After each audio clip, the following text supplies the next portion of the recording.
Salut, c'est Elise et je reviens dans cette nouvelle vidéo pour vous présenter mes lectures du mois de mars. C'est parti! Alors, tout d'abord, j'ai lu Deuil de miel de Franck Tillier des éditions Pocket. C'est un thriller slash polar. J'ai beaucoup aimé ma lecture. Comme toujours, Franck Tillier, c'est très macabre, très dérangeant, très morbide aussi. Donc, je vais vous lire un petit peu le résumé. C'est une femme est retrouvée morte, agenouillée, entièrement rasée, dans une église, sans blessure apparente. Ses organes ont comme implosé. Pour le commissaire Charcot, déjà détruit par sa vie personnelle, cette enquête ne ressemblera à aucune autre, car elle va l'entraîner au plus profond de l'âme humaine, celle du tueur et la sienne. Je l'ai dévoré. En, je crois, 2 jours, je l'avais mangé.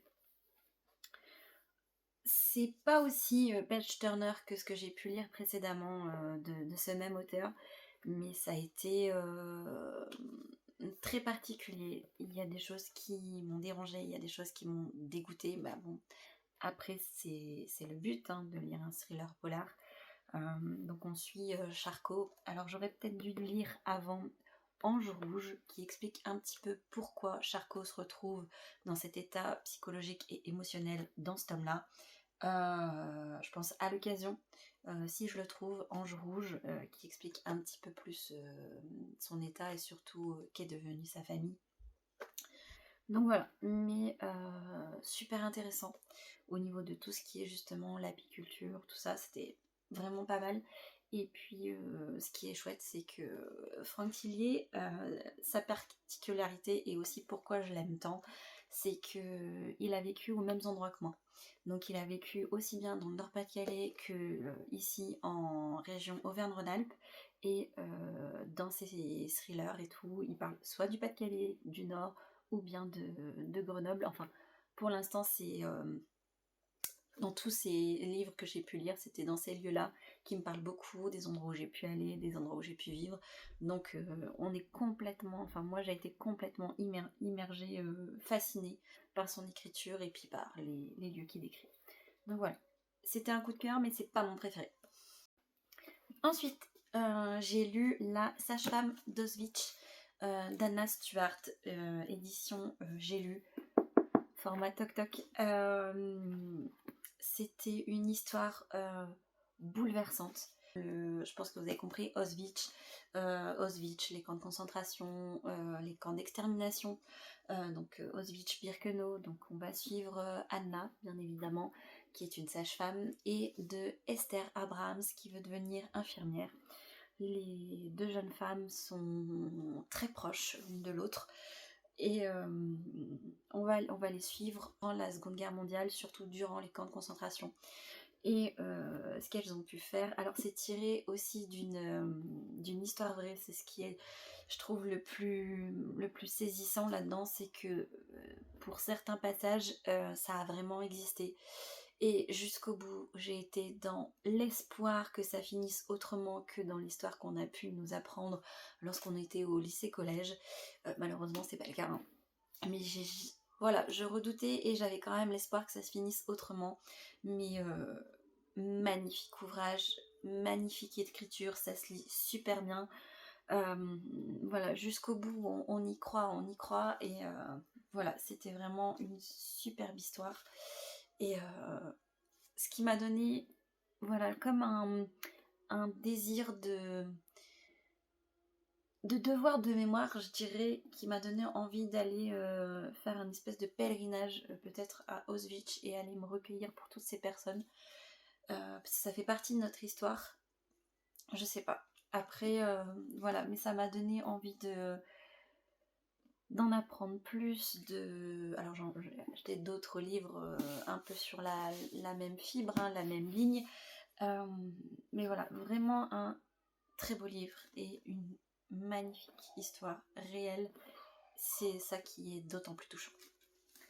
Dans un autre registre, j'ai lu What the River Know de Isabelle Ibanez aux éditions Rajout. Alors c'est du young adulte, mais le bébé fait quand même un peu moins de 700 pages, je crois. Ouais, 670, ouais, 670. On suit Inès. Inès qui, par l'intermédiaire de son oncle, Tio Ricardo, apprend que ses parents, qui adorent voyager en Égypte, meurent malheureusement là-bas. Donc elle l'apprend par une missive, par un courrier de son oncle, mais qui s'étale pas en fait sur les raisons du drame, les conditions, ce qui s'est passé et tout. Et Inès, en fait, ça lui suffit pas. Donc elle prend ses clics et ses claques et elle passe outre-Atlantique et en Égypte, au Caire, où l'attend le bras droit de Tio Ricardo, qui veut la remettre aussi sec dans son bateau. Et la petite Inès, elle n'entend pas du tout de cette oreille, donc elle va lui faire un peu un pied-bouche. Et elle a du caractère quand même, cette jeune fille. Et bon, je vous spoil pas trop, mais voilà, Inès et White, ça va être un peu un ennemi to lover, c'est tout. C'est plutôt kiki mignon à suivre hein, comme relation, comme début de romance. Mais bon, au fur et à mesure des chapitres et tout, on va en apprendre un peu plus sur les circonstances du drame et pourquoi Tio Ricardo ne voulait pas trop s'étendre. Alors, voilà, comment en dire plus sans trop spoiler. Inès apprend qu'au final, ses parents n'ont pas vraiment disparu. Et donc, voilà, j'en dis pas plus, mais j'ai beaucoup aimé ma lecture, c'était très fluide. Pour le coup, Page Turner est plutôt, je dirais, c'était léger comme lecture, franchement, c'était plutôt, c'était agréable. De toute façon, je l'ai fini, je crois, en 3 jours, 3-4 jours, c'était durant mes vacances de mars.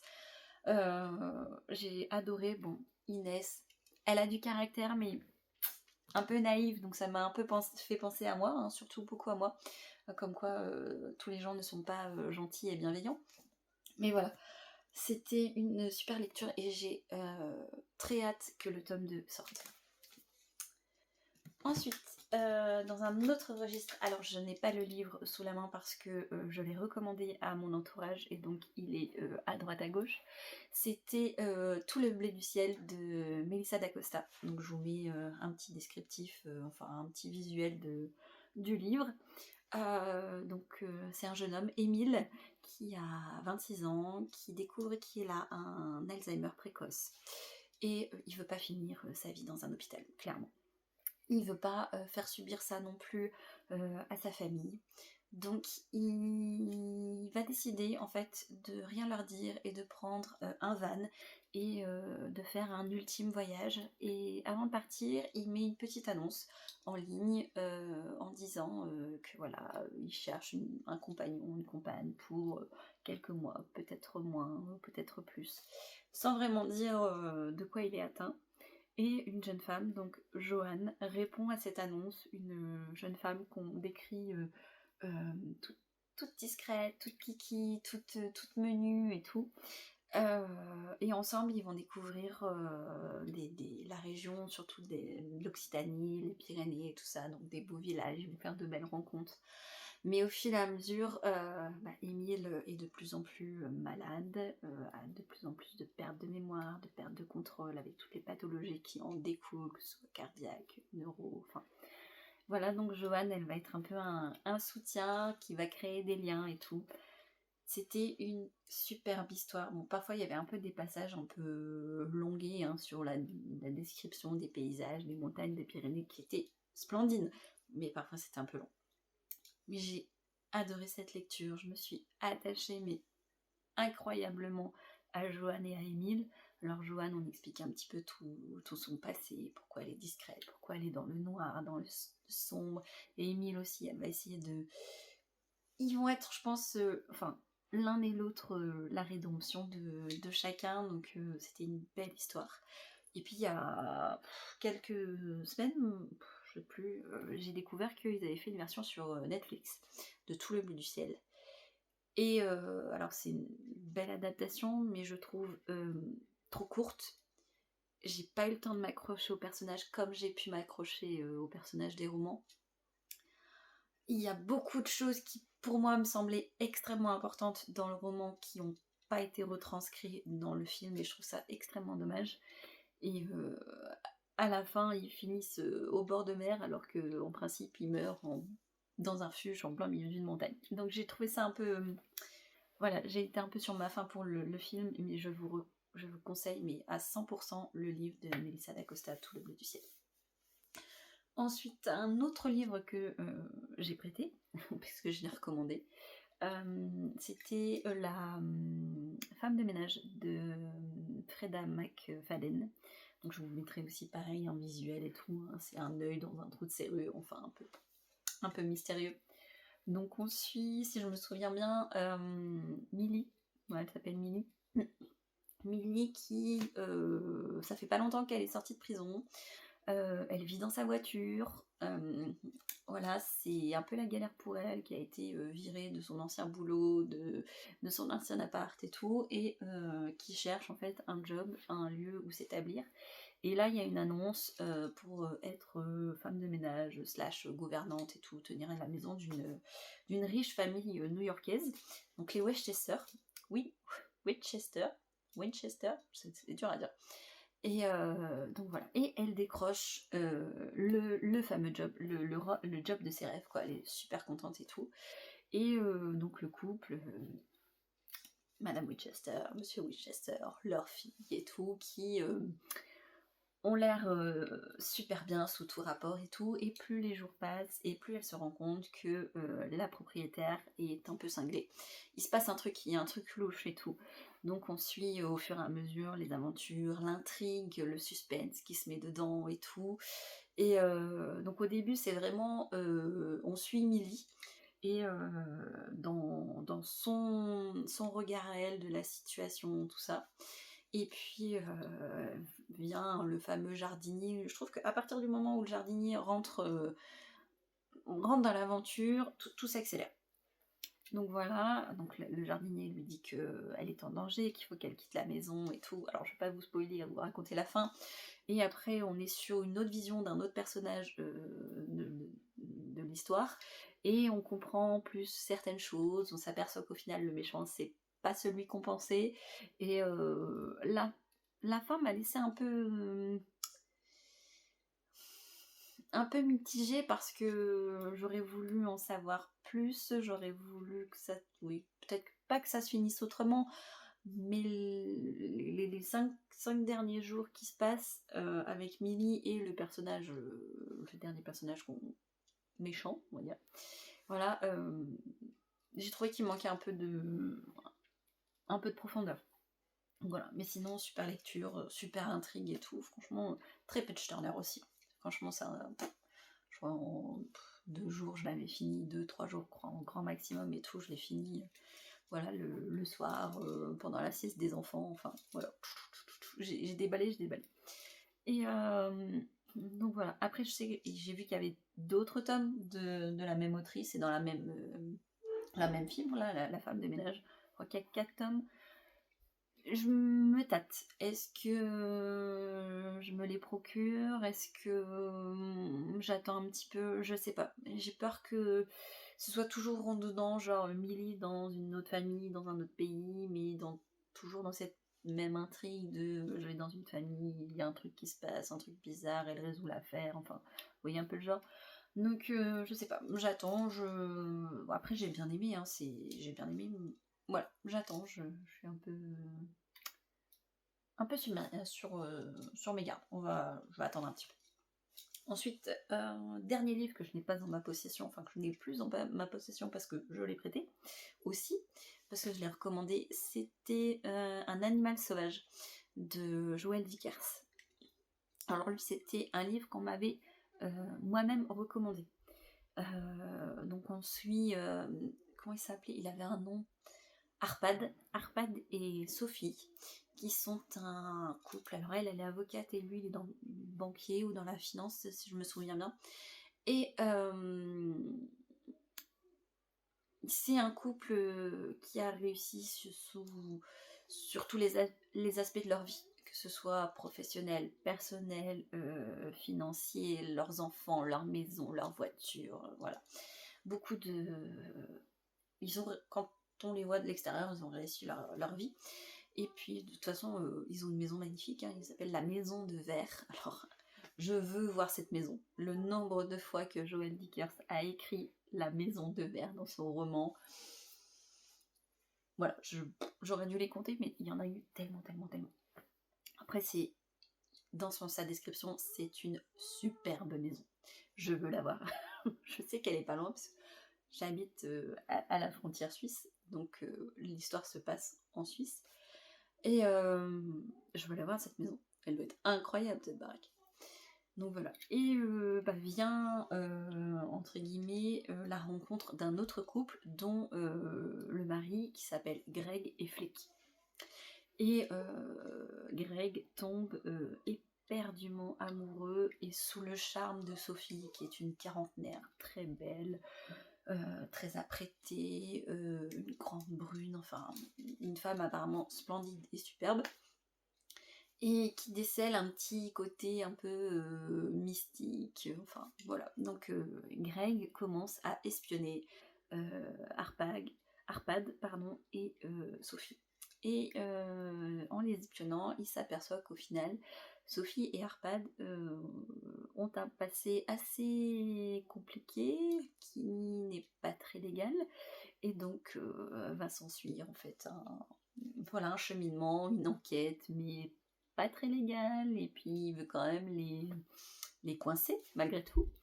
Donc voilà, c'était une histoire surprenante, extrêmement facile à lire et tout, très agréable aussi, très, très distrayante, et je dirais aussi parfois très fraîche. Franchement, voilà, ça m'a...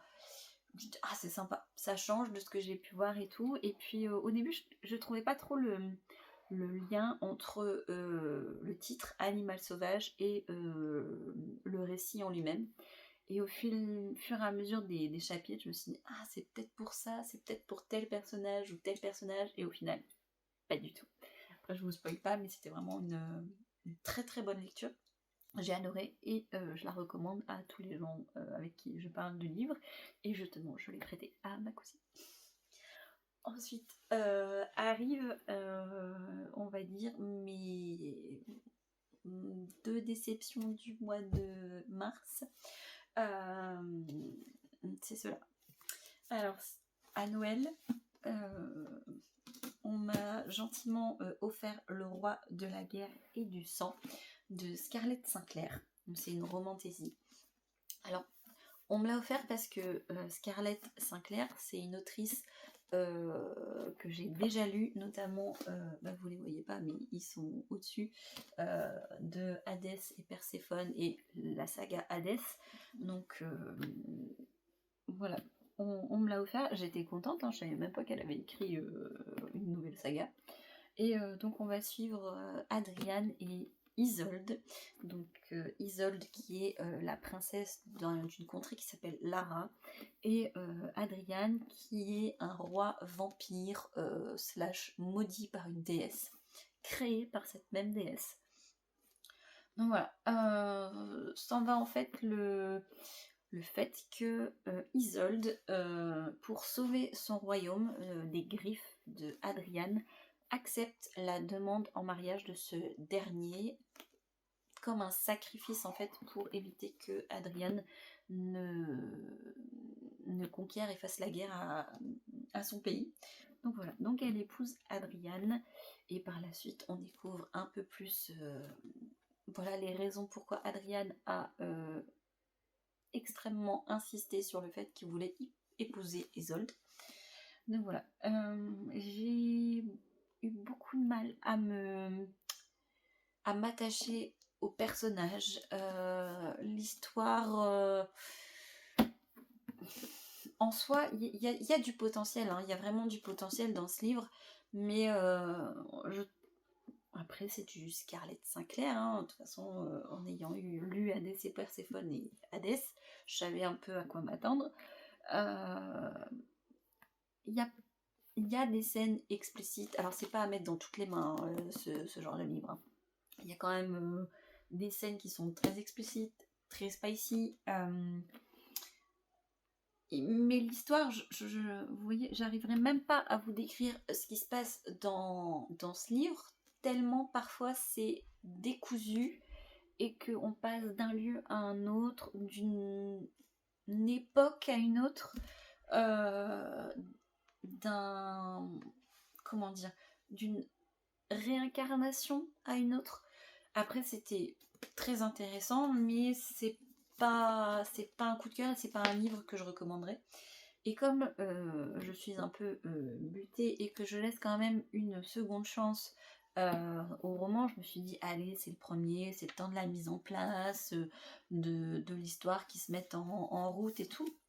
Alors, ce que j'ai apprécié, hein, vraiment, c'est que elle a fait une carte au début, parce que au début, il y a énormément de noms, de contrées, de villes, de pays, de rois. Donc, on s'y perd un peu. Donc, elle a fait une carte. Et j'en ai eu besoin. De toute façon, parfois, je revenais là en me disant, ah ouais, c'est vrai, ils sont où, hein, machin.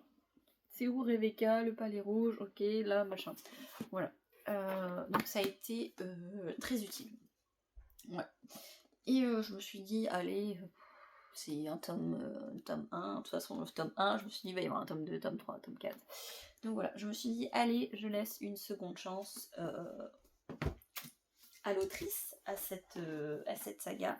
Et j'avais peut-être fini le livre qu'une semaine après, au mois de mars, il y a le tome 2 qui sortait, La Reine du Mythe et des Monstres. Donc toujours on suit Adriane et Isolde. Donc on a laissé Isolde un peu complètement déboussolée parce que, alors, spoil alerte, son père a tenté de la tuer, mais au final c'est lui qui meurt.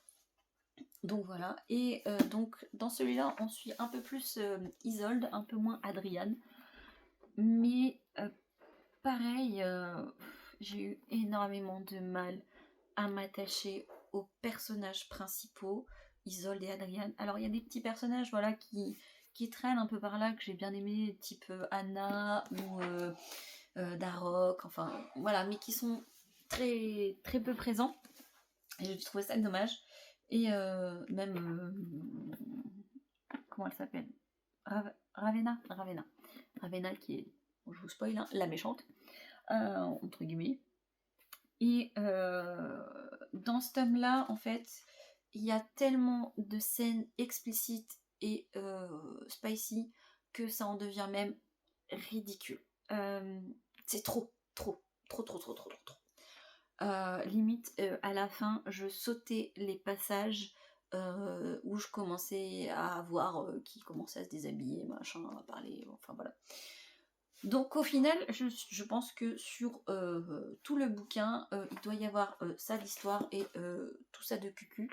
Hein, et au final, j'ai eu la sensation que Isolde et Adriane n'ont fait que s'engueuler et baiser.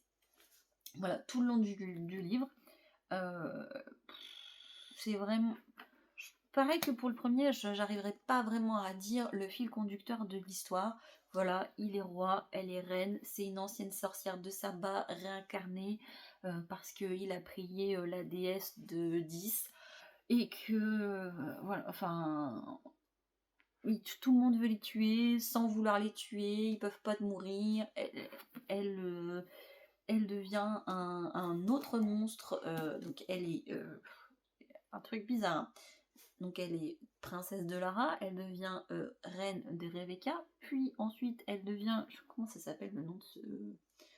un espèce de monstre loup-garou, j'ai complètement oublié le nom, pour ensuite devenir vampire. Voilà, j'ai été perdue. Et de ce fait, j'ai fait tome 1, tome 2, mais clairement, je n'achèterai pas le tome 3, et je pense probablement qu'il y aura un tome 4. Si je fais ça, c'est vraiment que j'aime la souffrance en fait. Voilà, j'ai pas trouvé, c'est pas un coup de cœur, franchement. Donc je ne recommande pas cette saga, malheureusement. Et je comprends pourquoi on n'en parle pas sur les réseaux sociaux, parce que c'était pas terrible. Voilà pour mes lectures du mois de mars. Et puis je vous dis à la prochaine. Salut!